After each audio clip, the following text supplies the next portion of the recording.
던져! 더 던져! 빗속에서 병사들이 돌을 움켜쥐며 함성을 질렀습니다. 여자 점검관 때문에 우리가 더 고생한다. 분노의 외침과 함께 돌멩이들이 연희를 향해 날아들었어요. 어깨와 팔에 부딪히는 둔탁한 충격, 피가 흘러내리며 군복이 젖었습니다. 쓰러지려는 순간에도 누군가는 발로 밀쳤고 돌은 끊임없이 날아왔어요. 연병장은 순식간에 아수라장이 되었습니다. 병사가 머리만한 돌을 높이 들어 연희를 향해 던지려는 순간이었어요. 그때 멀리서 헬리콥터 소리가 들려왔어요. 구독과 좋아요는 무료입니다. 지난 영상에서 부산에서 듣고 계신다고 댓글 남겨주신 경숙님, 정말 큰 힘이 되었습니다. 여러분은 지금 어디에서 듣고 계신가요? 댓글로 남겨주세요. 그럼 지금 바로 군대가 감춰온 추악한 진실을 들려드리겠습니다. 한연희는 부대 정문을 통과하는 순간 가슴이 두근거리기 시작했습니다. 오늘은 투스타 계급장을 숨기고 국방부 점검관으로 위장한 특별한 날이었거든요.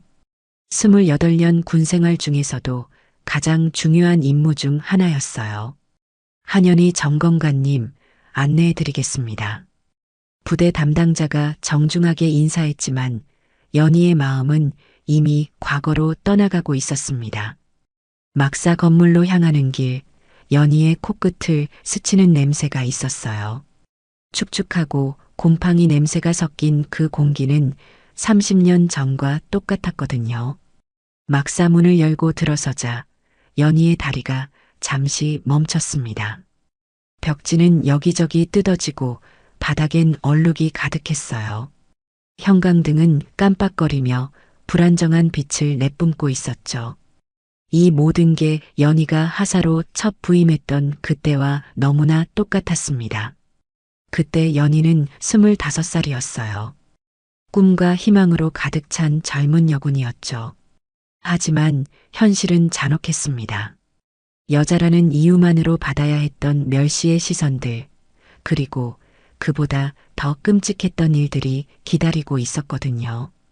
야, 여자가 뭘 한다고 군대까지 왔어? 어디서 설치는 거야? 조용히 해. 그때 들었던 말들이 지금도 귓가에 생생했습니다. 연희는 무의식 중에 주먹을 꽉 쥐었어요. 그 시절 자신을 괴롭혔던 상관들의 얼굴이 하나씩 떠올랐거든요. 특히 기억에 남는 건 김상사였습니다. 키가 크고 덩치가 좋았던 그는 연희를 볼 때마다 비웃음을 지었어요. 여자 주제에 군인 흉내 내지 말라는 게 그의 입버릇이었죠. 어느 날 밤 연희가 당직을 서고 있을 때였습니다. 김상사가 술에 취해 나타났어요. 그리고는 연희에게 온갖 모욕적인 말을 퍼부었죠. 연희가 항의하자 김상사는 손을 들었습니다. 누가 대답하라고 했어? 여자는 조용히 있어야지. 그때 연희의 뺨을 내리친 그 손의 감촉을 지금도 잊을 수 없었어요. 뜨거운 충격과 함께 밀려온 굴욕감, 그리고 아무것도 할 수 없었던 무력감이 가슴을 짓눌렀거든요. 복도를 걸어가던 연희의 발걸음이 다시 멈췄습니다. 익숙한 소리가 들려왔기 때문이었어요. 고함 소리와 함께 들리는 둔탁한 소음, 그리고 누군가의 신음소리였죠. 정신 차려. 이것도 못해? 죄송합니다. 죄송하다고 해결돼? 몸으로 기억해야지. 연희는 그 소리가 나는 쪽으로 조심스럽게 다가갔습니다. 문틈으로 안을 들여다보니 한 중사가 병사의 등을 주먹으로 내리치고 있었어요. 병사는 벌벌 떨며 맞고만 있었죠. 이 광경을 보는 순간 연희의 온몸에 소름이 돋았습니다. 마치 타임머신을 탄 것처럼 과거로 돌아간 기분이었거든요. 저기 맞고 있는 병사의 모습이 바로 30년 전의 자신과 똑같았으니까요. 연희는 자신도 모르게 뒷걸음질을 쳤습니다. 가슴이 답답하고 숨이 막혔어요. 그때의 기억들이 홍수처럼 밀려왔거든요. 세월이 이렇게 흘렀는데도 정말 아무것도 바뀌지 않았구나. 연희의 목소리는 떨리고 있었습니다. 분노와 실망이 뒤섞인 복잡한 감정이었어요. 자신이 그토록 바꾸고 싶어 했던 군대의 모습이 여전히 그대로였던 거죠. 연희는 주머니에서 작은 녹음기를 꺼내 손에 꼭 쥐었습니다. 오늘 이곳에 온 진짜 이유를 다시 한번 되새겼어요. 단순한 점검이 아니라 이런 악습을 뿌리 뽑기 위한 특별 작전이었거든요. 이제 시작이야. 반드시 바꿔야 해. 연희는 다시 걸음을 옮겼습니다. 이번엔 더 당당하게, 더 단호하게 말이에요. 30년 전 무력했던 하사 한연희는 이제 없었습니다. 지금의 연희는 대한민국 최고 특수부대 투스타의 군단장이었거든요. 복도 끝에서 들려오는 또 다른 소음들이 연희의 귀에 들어왔습니다. 점점 가까워지고 있는 진실의 순간이었어요. 연희의 얼굴에는 결연한 의지가 어려 있었죠. 오늘 모든 것이 바뀔 것입니다. 연희는 복도를 따라 걸으며 각 방을 살펴보았습니다. 곳곳에서 들려오는 소리들이 모두 익숙했어요. 고함 소리, 욕설, 그리고 무언가 부딪히는 둔탁한 소음들 말이죠. 연희의 얼굴이 점점 굳어갔습니다. 여기가 생활관이고 저쪽이 중대본부입니다. 안내하던 부대 관계자가 설명했지만 연희는 대답하지 않았어요. 이미 이 부대의 진짜 모습을 파악하고 있었거든요. 그때 앞쪽에서 우렁찬 고함 소리가 들려왔습니다. 전체 집합, 점호 준비, 중대 점호가 시작되는 모양이었어요. 연희는 서둘러 그 방향으로 발걸음을 옮겼습니다. 본격적인 관찰이 시작되는 순간이었죠. 넓은 강당 같은 곳에 병사들이 일렬로 서 있었습니다. 모두 긴장한 얼굴로 정면을 바라보고 있었어요. 그 앞에는 덩치 좋은 중사 한 명이 서 있었죠. 오늘 외부 점검관이 오셨다. 최 중사라고 가슴팻에 적힌 그 남자가 큰 소리로 외쳤습니다. 그러자 병사들의 시선이 일제히 연희 쪽으로 향했어요. 최 중사의 눈이 연희를 훑어보기 시작했습니다. 위에서 아래로, 아래에서 위로 천천히 말이에요. 그 시선에는 명백한 무시와 조롱이 담겨 있었죠. 외부 점검관이라고 하니까 뭔가 했더니 최 중사가 비웃는 듯한 표정을 지었습니다. 병사들 사이에서 웅성거림이 일어났어요. 여자네요? 점검관이 여자라고? 병사들의 수군거림이 점점 커졌습니다. 연희는 조용히 그 모습을 지켜보았어요. 예상했던 반응이었거든요. 최 중사가 한 발짝 앞으로 나섰습니다. 키가 180cm는 좋게 되는 그가 연희를 내려다보며 말했어요. 점검관님, 우리 부대 훈련이 얼마나 힘든지 아시나요? 물론 알고 있습니다. 연희가 차분하게 대답했지만 최 중사는 만족하지 않는 듯 했어요. 아는 것과 직접 해보는 건 다르죠. 그럼 훈련에 얼마나 버티는지 직접 보겠습니다. 최 중사의 목소리에 도전적인 기운이 섞여 있었어요. 병사들도 긴장한 표정으로 상황을 지켜보고 있었죠. 민간 여자가 우리 훈련을 제대로 평가할 수 있을지 의문이거든요. 그 말에 몇몇 병사들이 킥킥거리며 웃었습니다. 연희는 여전히 침착했어요. 이런 상황도 이미 예상했던 거였거든요. 그럼 무엇을 하면 되나요? 간단합니다. 자갈 양동이 얼차려 1시간만 버텨보세요. 최 중사가 손가락으로 구석에 있는 양동이를 가리켰습니다. 자갈이 가득 든 무거운 양동이였어요. 민간인에게 군사훈련을 강요하는 건 부적절하지 않나요? 연희가 조심스럽게 말했지만 최 중사는 코웃음을 쳤어요. 점검관이라면서 훈련도 못하면 뭘 점검한다는 거죠? 그냥 구경만 하고 가실 건가요? 병사들 사이에서 웅성거림이 더 커졌습니다. 연희를 바라보는 시선들이 점점 노골적으로 변했어요. 저 아줌마 금방 포기하겠지? 여자가 뭘 할 수 있다고. 우리보다 훈련을 잘한다고? 말도 안 돼. 연희는 병사들의 수군거림을 들으며 마음을 굳혔습니다. 여기서 물러서면 아무것도 할 수 없을 거였어요. 알겠습니다. 해보겠습니다. 연희의 대답에 최중사의 입꼬리가 올라갔어요. 마치 먹잇감을 발견한 사냥꾼 같은 표정이었죠. 좋아요. 그럼 시작해봅시다. 최중사가 손뼉을 쳤습니다. 그러자 몇몇 병사들이 달려가서 양동이를 연희 앞으로 가져왔어요. 연희는 양동이를 들어 올렸습니다. 생각보다 무거웠지만 견딜만 했어요.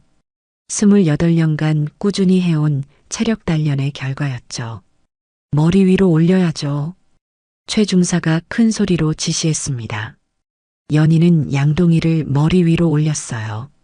그 순간이었습니다. 최중사가 병사들을 향해 소리쳤어요. 너희들도 같이 해. 여자한테 뒤지면 군인 맞냐? 병사들이 당황하며 서로를 바라봤습니다. 갑작스러운 상황이었거든요. 빨리 안 해? 저 아줌마보다 못하다고 인정하는 거야? 최중사의 조롱에 병사들이 어쩔 수 없이 움직이기 시작했어요. 각자 무거운 물건들을 들고 연희 옆에 섰죠. 이건 뭐 하는 거죠? 한 병사가 작은 목소리로 물었습니다. 닥치고 해. 질문하지 마. 최중사가 버럭 소리를 지르자 병사들이 움츠러들었어요. 연희는 이 상황을 조용히 지켜보고 있었습니다. 점점 상황이 이상한 방향으로 흘러가고 있었거든요. 여자 점검관 때문에 우리가 고생이네. 왜 우리까지 이래야 하는 거야? 병사들 사이에서 불만의 목소리가 흘러나왔습니다. 하지만 그들의 분노는 최중사가 아닌 연희를 향하고 있었어요. 최중사는 이런 분위기를 보며 만족스러운 표정을 지었습니다. 자신의 계획대로 되어가고 있었거든요. 연희는 이 모든 상황을 마음속으로 기록하고 있었어요. 이것이 바로 자신이 찾던 증거였거든요. 연희가 자갈 양동이를 머리 위로 든 지 10분이 지났습니다. 옆에 선 병사들도 각자 무거운 장비를 들고 버티고 있었어요. 처음엔 조용했던 분위기가 점점 무거워지고 있었죠. 어때요? 힘들지 않나요? 최중사가 연희를 보며 비웃듯 물었습니다. 하지만 연희는 여전히 꿋꿋하게 양동이를 들고 있었어요. 괜찮습니다. 연희의 차분한 대답에 최중사의 표정이 살짝 굳었습니다. 예상보다 쉽게 포기하지 않는 모양이었거든요. 그럼 좀 더 재미있게 해볼까요? 최중사가 손을 들어 다른 간부들을 불렀습니다. 김 상사와 박 중사가 달려왔어요. 이 사람들도 함께 해보겠습니다. 갑자기 연희 주변에 더 많은 사람들이 모였습니다. 상황이 점점 복잡해지고 있었어요. 아, 정말 우리는 왜 이래야 하는 거야? 한 병사가 작은 목소리로 투덜거렸습니다. 들고 있던 배낭이 점점 무거워지고 있었거든요. 여자 하나 때문에 우리가 고생이네. 다른 병사도 불평을 했습니다. 그 말에 몇몇 병사들이 고개를 끄덕였어요. 최중사는 이런 분위기를 보며 속으로 웃었습니다. 자신이 원하던 상황이 만들어지고 있었거든요. 여자한테 지면 부끄러운 거 아냐? 좀 더 힘내봐. 최중사가 병사들을 부추겼습니다. 하지만 병사들의 불만은 연희를 향하고 있었어요. 그때 한 병사가 참지 못하고 말했습니다. 중사님, 저 점검관 때문에 우리가 왜 이렇게 고생해야 하죠? 그러게요. 점검만 하면 되는 거 아닌가요? 병사들의 목소리가 점점 커지기 시작했습니다. 연희를 향한 시선도 곱지 않았어요. 연희는 이 모든 상황을 차분히 지켜보고 있었습니다. 최중사가 의도적으로 병사들의 분노를 자신에게 돌리고 있다는 걸 알 수 있었거든요. 조용히 해. 명령에 따르기만 하면 돼. 최중사가 소리를 질렀지만 병사들의 불만은 가라앉지 않았어요. 오히려 더 커지고 있었죠. 이건 훈련이 아니라 괴롭힘이잖아요. 한 병사가 용기를 내어 말했습니다. 하지만 최 중사의 반응은 차가웠어요. 뭐라고? 괴롭힘이라고? 최 중사가 그 병사에게 다가갔습니다. 위압적인 분위기였어요. 군대에서 훈련이 괴롭힘이야? 그럼 넌 민간인이 되고 싶다는 거네? 병사는 벌벌 떨며 고개를 숙였습니다. 더 이상 말할 수 없었어요. 연희는 이 광경을 보며 가슴이 답답해졌습니다. 자신 때문에 무고한 병사가 곤란해지고 있었거든요. 저는 괜찮습니다. 병사들은 그만 시켜주세요. 연희가 조심스럽게 말했습니다. 하지만 최 중사는 들은 척도 하지 않았어요. 아니에요. 끝까지 해야죠. 이게 바로 우리 부대 정신입니다. 최 중사의 목소리에는 악의가 섞여 있었습니다. 단순한 훈련이 아니라는 게 분명했어요. 시간이 더 지나자 병사들의 체력이 한계에 달하기 시작했습니다. 숨소리가 거칠어지고 땀이 뚝뚝 떨어졌어요. 아, 진짜 못하겠어요. 한 병사가 중얼거렸습니다. 하지만 포기할 수는 없었어요. 최 중사가 지켜보고 있었거든요. 여자 점검관만 없었어도 우리가 왜 이런 고생을. 병사들의 불만이 점점 연희를 향하고 있었습니다. 최 중사의 의도대로였어요. 연희는 이런 상황에서도 양동이를 꿋꿋하게 들고 있었습니다. 하지만 마음은 편하지 않았어요. 병사들이 자신을 원망하는 시선이 느껴졌거든요. 그때 김 상사가 나서서 말했습니다. 이제 좀 더 재미있게 해볼까요? 경쟁을 붙여봅시다. 경쟁이요?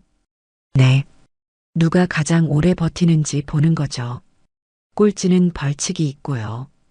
김 상사의 제안에 병사들의 얼굴이 더욱 굳어졌습니다. 이미 한계에 달했는데 경쟁까지 해야 한다니요. 벌칙이 뭔데요? 한 병사가 떨리는 목소리로 물었습니다. 글쎄요. 그때 가서 정하죠. 김 상사가 으스스하게 웃었습니다. 분위기가 점점 이상해지고 있었어요. 연희는 주변 상황을 계속 관찰하고 있었습니다.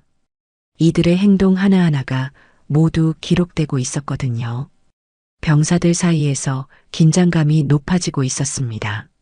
서로를 경계하는 눈빛들이 교차했어요. 동료였던 그들이 갑자기 경쟁자가 되어버린 거였죠. 이거 정말 이상한데. 한 병사가 작게 중얼거렸지만 아무도 대답하지 않았어요. 모두 자신의 일로 바빴거든요. 연희는 이런 분위기 속에서도 침착함을 잃지 않았습니다. 이제 진짜 시작이라는 걸 알고 있었어요. 경쟁이 시작된 지 1시간이 넘었습니다. 병사들의 얼굴에는 극한의 피로가 역력했어요. 땀이 비 오듯 흘러내리고 있었죠. 하지만 연희는 여전히 양동이를 든 채 꿋꿋하게 서 있었습니다. 그때 하늘에서 빗방울이 떨어지기 시작했어요. 처음엔 가늘게 내리던 비가 점점 굵어졌습니다. 비 온다고 그만두는 거 아니야.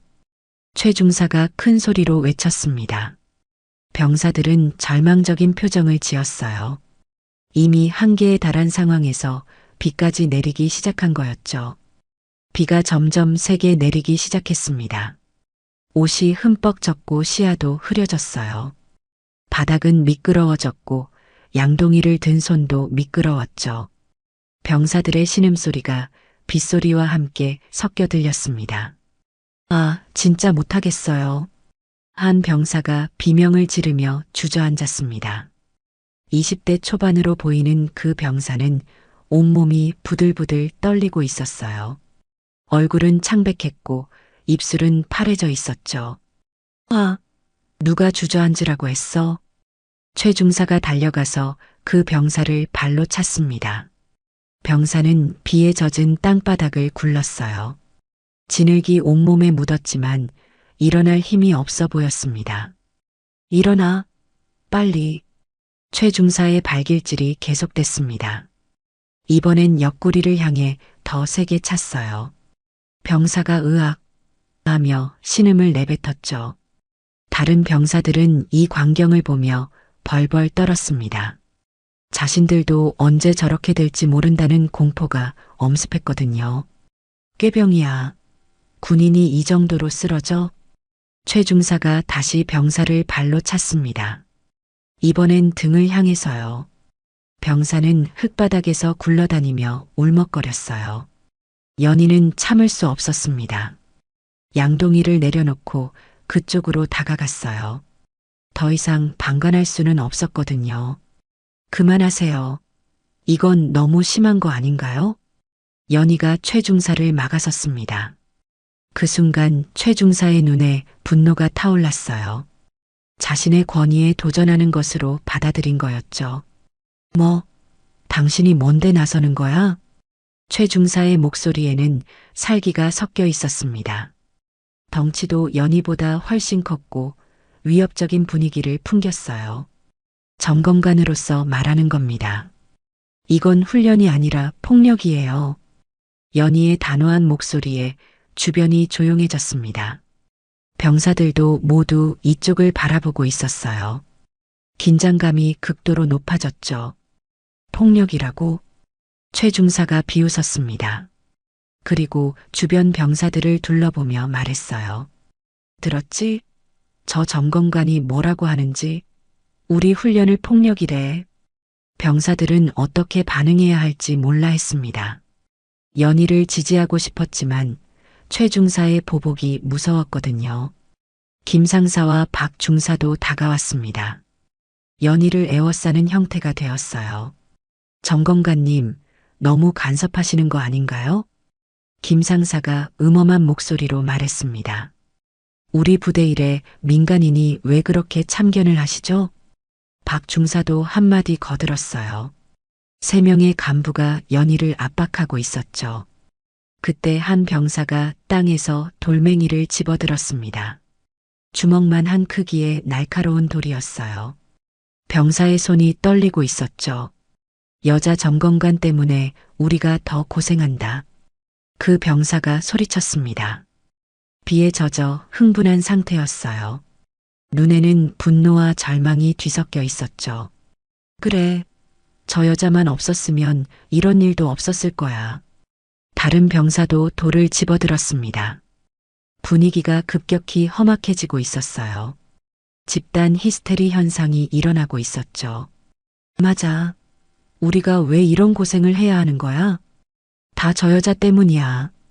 병사들의 외침이 빗소리를 뚫고 울려 퍼졌습니다. 하나둘씩 돌을 집어드는 병사들이 늘어났어요. 연희는 이 상황을 보며 소름이 돋았습니다. 자신을 향한 적개심과 사리가 느껴졌거든요. 하지만 여전히 침착함을 유지하려 했어요. 진정하세요. 저는 여러분을 도우려고 온 겁니다. 연희가 차분하게 말했지만 병사들은 들으려 하지 않았어요. 도우려고? 우리를 더 괴롭게 만들어 놓고? 당신 때문에 우리가 이런 지옥 같은 훈련을 받는 거잖아요. 병사들의 목소리가 점점 커졌습니다. 이성을 잃고 감정적으로 변해가고 있었어요.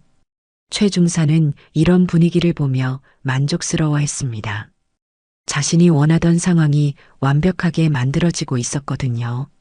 자, 보세요. 병사들이 뭐라고 하는지 들리죠? 최 중사가 연희를 향해 비웃듯 말했습니다. 이게 바로 현실이에요. 점검관님, 김 상사도 거들었어요. 여자가 군대 일에 끼어들면 이런 일이 생기는 거야. 한 병사가 돌을 높이 들며 소리쳤습니다. 다른 병사들도 따라서 돌을 들어 올렸어요. 던져버리자. 그래, 저 여자를 혼내줘야 해. 병사들의 외침이 점점 과격해졌습니다. 집단 폭행의 전조 증상이 나타나고 있었어요. 연희는 주머니에 손을 넣고 비상연락장치를 만졌습니다. 하지만 아직은 때가 아니라고 생각했어요. 더 확실한 증거가 필요했거든요. 땅에 쓰러진 병사는 여전히 신음하고 있었습니다. 아무도 그를 돌봐주지 않았어요. 모든 관심이 연희에게 집중되어 있었죠. 비는 더욱 세게 내렸습니다. 마치 하늘도 이 상황을 슬퍼하는 것 같았어요. 이제 진짜 교육을 시켜줘야겠어. 한 병사가 돌을 겨누며 소리쳤습니다. 분위기가 완전히 통제불능 상태로 치닫고 있었습니다. 던져. 한 병사가 소리치며 돌을 연희를 향해 던졌습니다. 돌은 연희의 어깨를 스쳤고 연희가 비틀거렸어요. 맞췄다. 다른 병사들이 환호성을 질렀습니다. 마치 게임이라도 하는 것처럼 말이에요. 연희는 어깨를 부여잡고 고통을 참았습니다. 따뜻한 액체가 손가락 사이로 흘러내렸어요. 비었죠. 더 던져. 더. 병사들이 흥분한 채로 소리쳤습니다. 집단 광기에 휩싸인 상태였어요. 두 번째 돌이 날아왔습니다. 이번엔 연희의 팔을 직격했어요. 연희가 하며 비명을 질렀죠. 그만해요. 그만하라고요. 한 병사가 울먹이며 소리쳤습니다. 20대 초반으로 보이는 그 병사는 겁에 질린 얼굴로 동료들을 말렸어요. 왜 그래? 무서워? 돌을 던진 병사가 비웃었습니다. 이건 잘못된 거야. 사람을 돌로 때리는 게 어디 있어? 그 병사가 용기를 내어 말했습니다. 하지만 주변의 분위기는 이미 걷잡을 수 없이 악화되어 있었어요. 닥쳐. 넌 여자 편이냐? 다른 병사가 그를 밀쳤습니다. 선량한 병사는 뒤로 넘어졌어요. 우리가 이렇게 고생하는 게 다 저 여자 때문이야. 맞아. 저 여자를 혼내줘야 해. 병사들의 외침이 점점 더 격해졌습니다. 이성을 완전히 잃은 상태였어요. 세 번째 돌이 날아왔습니다. 연희는 몸을 피했지만 돌은 연희의 다리에 맞았어요. 연희가 무릎을 꿇었죠. 으악! 연희의 비명소리에 일부 병사들이 겁을 먹었습니다. 하지만 흥분한 병사들은 멈추지 않았어요. 더 던져. 최중사가 뒤에서 부추겼습니다. 직접 나서지는 않으면서 병사들을 조종하고 있었어요. 이게 바로 군대식 교육이야. 김 상사도 거들었습니다. 약한 놈은 도태되어야 한다.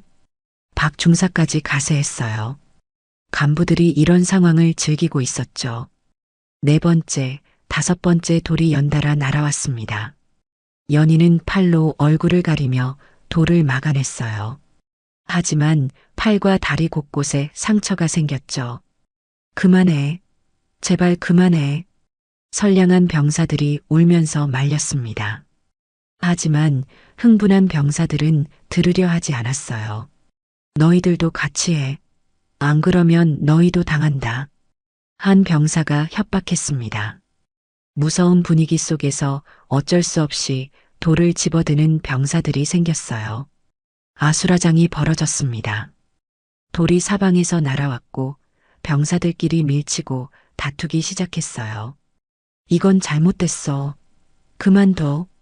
닥치고 던져. 병사들 사이에 패싸움이 벌어졌습니다.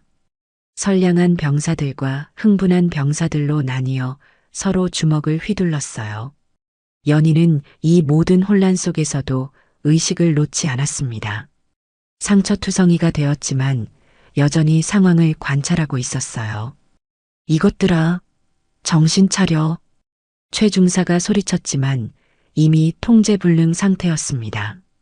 자신이 만든 상황이 자신의 통제를 벗어난 거였어요. 그때 또 다른 돌이 날아왔습니다. 이번엔 연희의 머리를 향해서요. 연희는 재빨리 피했지만 돌은 뒤에 있던 병사의 얼굴에 맞았어요. 아! 병사가 코피를 흘리며 쓰러졌습니다. 이제 병사끼리 다치는 상황까지 벌어진 거였죠. 아! 너 왜 나를 맞춰? 미안해. 실수야. 실수? 일부러 그런 거 아니야?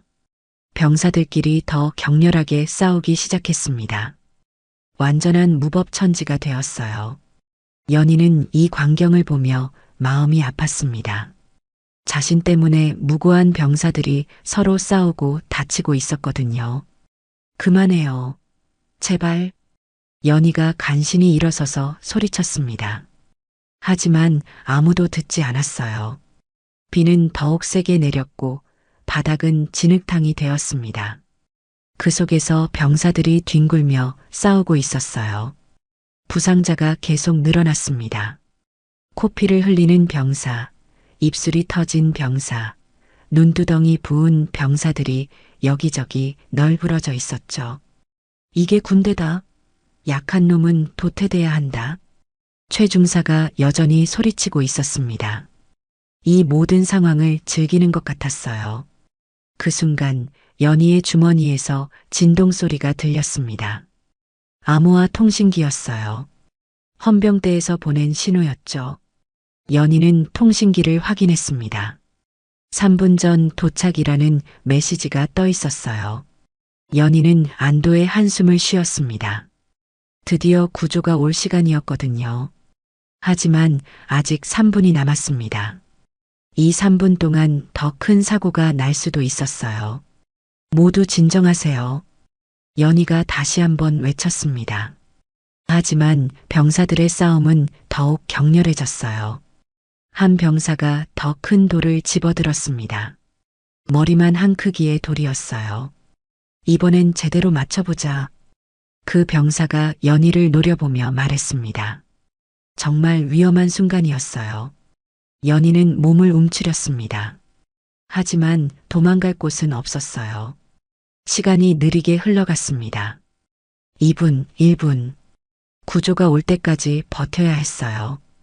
병사가 머리만 한 돌을 높이 들어 올렸습니다. 연희를 향해 던지려는 순간이었어요. 연희는 눈을 감고 몸을 웅크렸죠. 그때였습니다. 멀리서 헬리콥터 소리가 들려왔어요. 처음엔 빗소리에 묻혀 잘 들리지 않았지만 점점 가까워지고 있었죠. 뭐야, 저 소리? 병사들이 고개를 들어 하늘을 바라봤습니다. 검은 헬리콥터 한 대가 부대 상공을 맴돌고 있었어요. 헬기? 왜 헬기가 여기에? 최 중사도 당황한 표정을 지었습니다. 예상치 못한 상황이었거든요. 헬리콥터가 착륙장에 내려앉았습니다. 강한 바람이 일어나며 빗물과 흙먼지가 사방으로 흩날렸어요. 병사들이 눈을 가리며 뒤로 물러섰죠. 헬기 문이 열리자 완전 무장한 헌병들이 우르르 내려왔습니다. 검은 유니폼을 입고 총을 든 그들의 모습은 위압적이었어요. 모두 제자리에서 움직이지 마. 헌병대장이 확성기로 소리쳤습니다. 병사들은 놀라서 돌을 떨어뜨렸어요. 최 중사가 황급히 다가갔습니다. 뭡니까? 무슨 일로 여기까지? 닥치고 서 있어. 헌병이 최 중사를 밀쳤습니다. 최 중사는 당황했어요. 자신의 권위가 통하지 않는 상황이었거든요. 연희는 천천히 일어났습니다. 온몸이 아팠지만 이제 안전하다는 안도감이 들었어요. 헌병들이 연희 주변을 둘러쌌습니다. 보호막을 만든 거였죠. 괜찮으십니까? 헌병대장이 연희에게 물었습니다. 연희는 고개를 끄덕였어요. 병사들은 무슨 일이 일어나는지 몰라 했습니다. 갑자기 나타난 헌병들 때문에 완전히 얼어붙었어요. 저 점검관이 뭐길래? 한 병사가 작은 목소리로 중얼거렸습니다. 연희는 젖은 야상 상의를 벗기 시작했습니다. 그 안에는 깔끔한 군복이 있었어요. 그리고 가슴에는 반짝이는 투스타 계급장이 드러났습니다. 병사들이 눈을 비비며 바라봤습니다. 뭔가 이상했거든요. 연희가 야상을 완전히 벗자 군복 전체가 드러났습니다. 어깨에는 별이 달려 있었어요. 그것도 여러 개나 말이죠. 저게 뭐야? 한 병사가 떨리는 목소리로 물었습니다. 최 중사도 연희의 계급장을 보고 얼굴이 하얗게 질렸어요. 뭔가 심상치 않다는 걸 직감했거든요.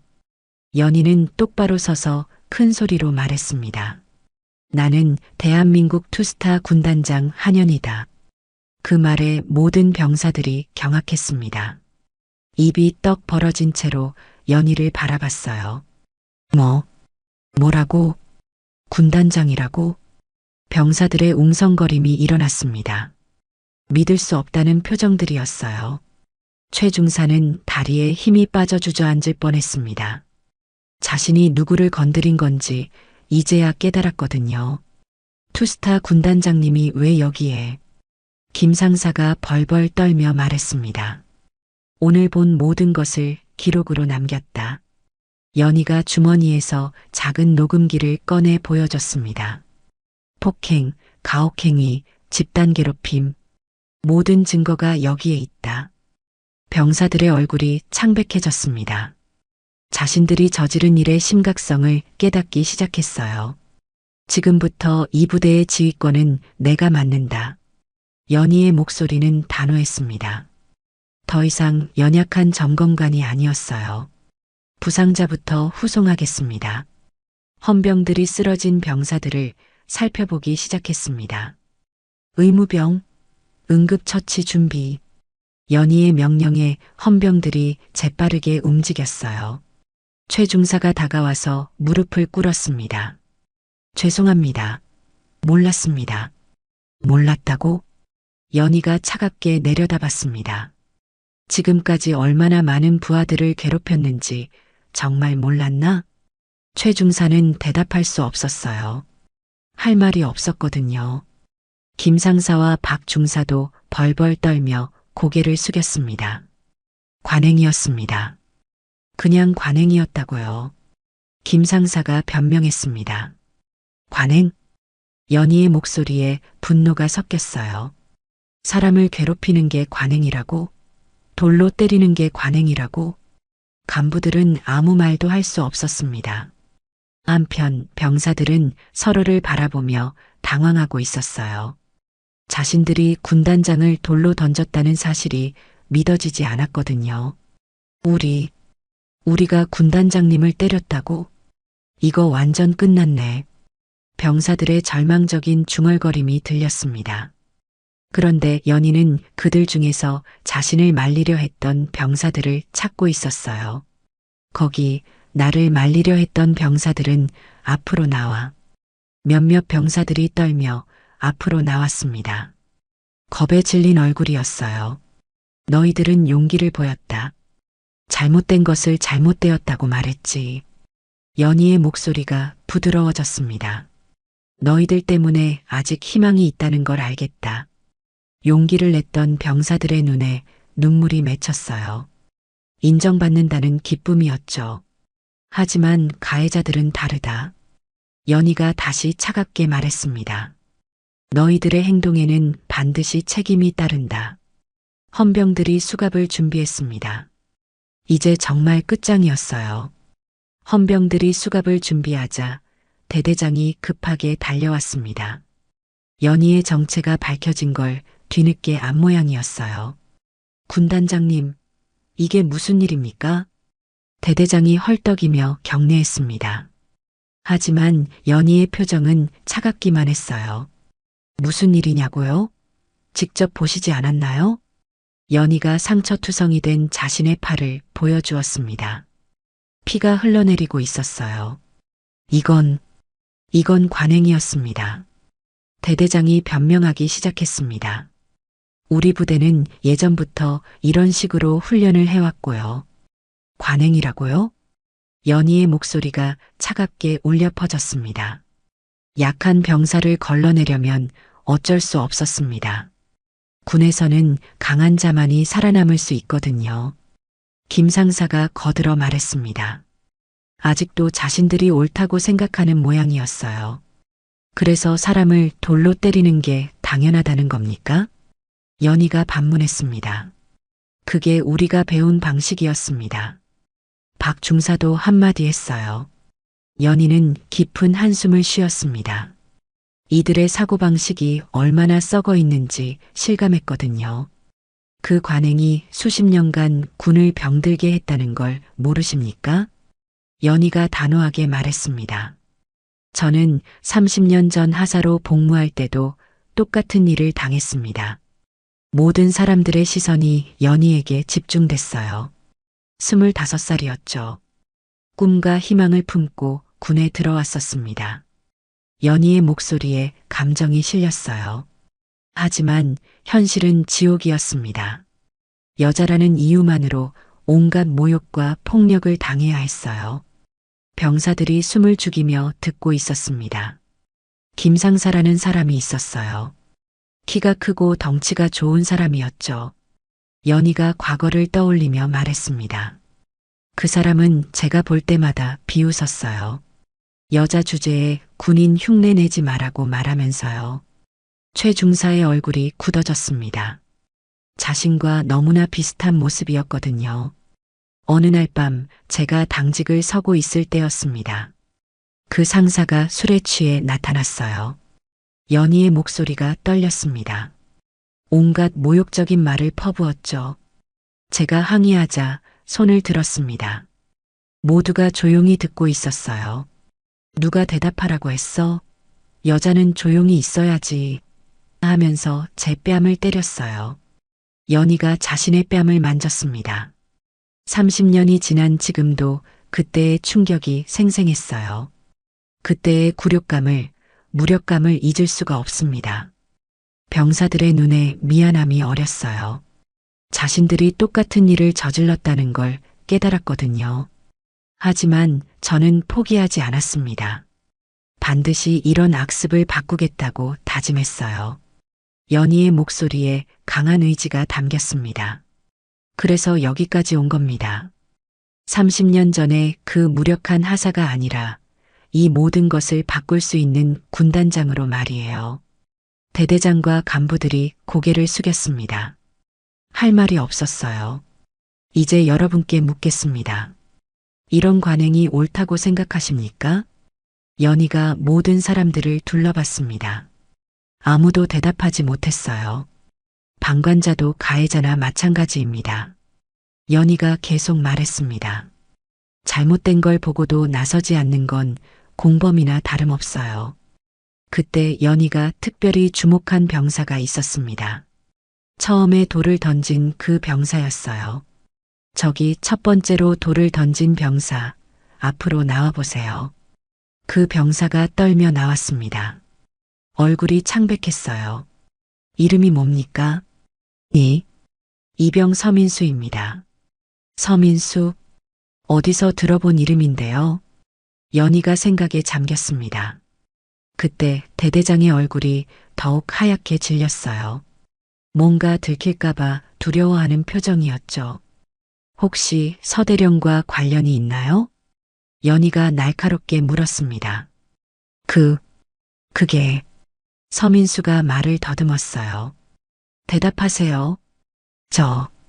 저는 서대령의 조카입니다. 그 말에 모든 사람들이 놀랐어요. 대대장의 친척이었던 거죠. 아, 그렇군요. 연희가 대대장을 노려봤습니다. 그래서 이 병사가 그렇게 당당했던 거군요. 뒷배가 있으니까. 대대장이 식은땀을 흘렸습니다. 아닙니다. 저는 몰랐습니다. 몰랐다고요? 자신의 조카가 부대에서 뭘 하는지 정말 몰랐다는 겁니까? 연희의 추궁이 계속됐어요. 이것 보세요. 개인적 관계를 이용해서 부정행위를 은폐하려 했군요. 이제 조직적 은폐 시도까지 드러난 거였어요. 서민수는 왜 그렇게 당당하게 돌을 던질 수 있었을까요? 자신에게는 보호막이 있다고 생각했기 때문이겠죠. 연희의 분석에 모두가 고개를 끄덕였어요. 이것이 바로 썩은 조직의 전형적인 모습입니다. 연희가 결론지었어요. 권력을 이용해서 잘못을 덮고 약자를 괴롭히는 구조 말입니다. 헌병들이 수갑을 꺼냈습니다. 이제 정말 체포할 때였어요. 모든 증거가 확보됐습니다. 조직적 은폐 시도까지 말이에요. 연희의 선언에 간부들이 절망했습니다. 체포하겠습니다. 연희의 명령에 헌병들이 움직이기 시작했습니다. 최 중사와 김 상사, 박 중사가 차례로 수갑을 찼어요. 군단장님, 한 번만 봐주십시오. 최 중사가 무릎을 꿇고 애원했습니다. 하지만 연희의 표정은 단호했어요. 봐달라고요? 그럼 그 병사들은 누가 봐줬나요? 연희가 쓰러져 있는 부상병들을 가리켰습니다. 돌에 맞아 피를 흘리는 사람들은 누가 도와줬습니까? 최 중사는 대답할 수 없었어요. 대대장도 수갑을 차게 되었습니다. 조직적 은폐 시도 혐의였어요. 저는 정말 몰랐습니다. 대대장이 계속 변명했지만 증거는 명확했어요. 조카를 특별 대우해 놓고 몰랐다고 하시는 건가요? 연희가 차갑게 반박했습니다. 서민수도 수갑을 찼습니다. 가장 먼저 돌을 던진 주범이었거든요. 삼촌, 도와주세요. 서민수가 울부짖었지만 대대장도 자신이 처한 상황이 막막했어요. 한편 연희는 폭행에 가담하지 않고 말리려 했던 병사들을 불렀습니다. 용기를 보인 병사들은 이쪽으로 오세요. 5명의 병사가 떨며 나왔어요. 겁에 질린 표정이었죠. 무서워하지 마세요. 여러분은 옳은 일을 했어요. 연희의 따뜻한 말에 병사들의 긴장이 조금 풀렸습니다. 잘못된 것을 잘못되었다고 말하는 건 쉽지 않은 일이에요. 특히 이런 분위기에서는 더욱 그렇죠. 연희가 그들을 격려했어요. 여러분 같은 병사들이 있어서 군대가 바뀔 수 있다는 희망을 봅니다. 병사들의 눈에 눈물이 맺혔어요. 인정받는다는 기쁨이었죠. 표창과 함께 특별 휴가를 주겠습니다. 연희의 말에 병사들이 고마움의 인사를 했어요. 반대로 폭행에 가담한 병사들에게는 엄중한 징계가 내려졌습니다. 여러분의 행동은 군인으로서 있을 수 없는 일이었습니다. 연희가 엄숙하게 말했습니다. 하지만 이것으로 끝이 아니에요. 반성하고 새로운 사람이 될 기회를 주겠습니다. 연희는 처벌과 함께 교육의 기회도 제공했어요. 진정한 변화를 원했거든요. 부상자들은 즉시 병원으로 후송됐습니다. 연희도 상처를 치료받았어요. 다행히 큰 부상은 아닙니다. 의무병이 연희의 상처를 치료하며 말했습니다. 하지만 연희의 마음의 상처는 더 깊었어요. 30년이 지나도 변하지 않은 현실 때문이었죠. 모든 처리가 끝나자 연희는 부대 전체를 집합시켰습니다. 오늘부터 이 부대의 구호가 바뀝니다. 연희가 선언했어요. 기존의 버텨라는 지켜라, 함께 버텨라로 바뀝니다. 새로운 구호에는 깊은 의미가 담겨 있었어요. 혼자 버티는 게 아니라 서로를 지키며 함께 버티는 거예요. 병사들이 고개를 끄덕였습니다. 새로운 구호가 마음에 와 닿았어요. 약한 사람을 도태시키는 게 아니라 약한 사람을 보호하고 함께 강해지는 거예요. 연희의 말에 모든 병사들이 감동했습니다. 연희는 부대 곳곳을 둘러보며 개선점들을 지시했어요. 시설도 개선하고 교육 프로그램도 새로 만들겠습니다. 실질적인 변화를 약속한 거였어요. 무엇보다 인권을 존중하는 부대 문화를 만들어 가겠습니다. 연희의 의지는 확고했어요. 모든 일이 마무리되자 연희는 헬기에 오를 준비를 했습니다. 군단장님, 가시는 건가요? 한 병사가 아쉬워하며 물었어요. 네, 하지만 언제든 다시 올 수 있어요. 연희가 미소를 지으며 답했습니다. 여러분이 약속을 잘 지키는지 확인하러 말이에요. 그 말에 병사들이 긴장했어요. 하지만 나쁜 긴장이 아니었죠. 나는 다시 올 것입니다. 예고 없이 말이에요. 연희의 마지막 경고였어요. 헬기가 이륙하자 남은 병사들의 얼굴에는 변화가 보였습니다. 두려움 대신 존경이, 절망 대신 희망이 자리 잡았어요. 지켜라, 함께 버텨라. 한 병사가 새로운 구호를 외쳤습니다. 지켜라, 함께 버텨라. 다른 병사들도 따라 외쳤어요. 구호 소리가 부대 전체에 울려 퍼졌습니다. 새로운 시작을 알리는 함성이었어요. 헬기 안에서 이 광경을 내려다보던 연희는 만족스러운 미소를 지었습니다. 드디어 바꿨구나. 30년간 품어온 꿈이 현실이 되는 순간이었어요. 연희는 창밖을 바라보며 생각했습니다. 이제 시작이야. 모든 부대를 이렇게 바꿔나가야 해. 연희의 개혁은 이제 막 시작된 거였어요. 하늘 높이 날아가는 헬기처럼 연희의 꿈도 높이 날아오르고 있었습니다. 그리고 부대의 남은 병사들은 서로를 지키며 함께 성장해 나갈 것입니다. 더 이상 혼자가 아니었어요.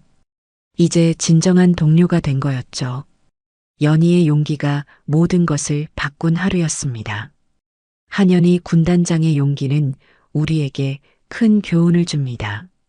과거의 상처를 딛고 불의에 맞서는 그의 모습에서 진정한 변화는 한 사람의 용기에서 시작된다는 걸 배웠습니다. 잘못된 관행에 맞서는 것이 얼마나 어려운지, 하지만 그것이 얼마나 소중한지를 깨달았죠. 이런 감동적인 이야기가 마음에 드셨다면 구독과 좋아요 부탁드려요.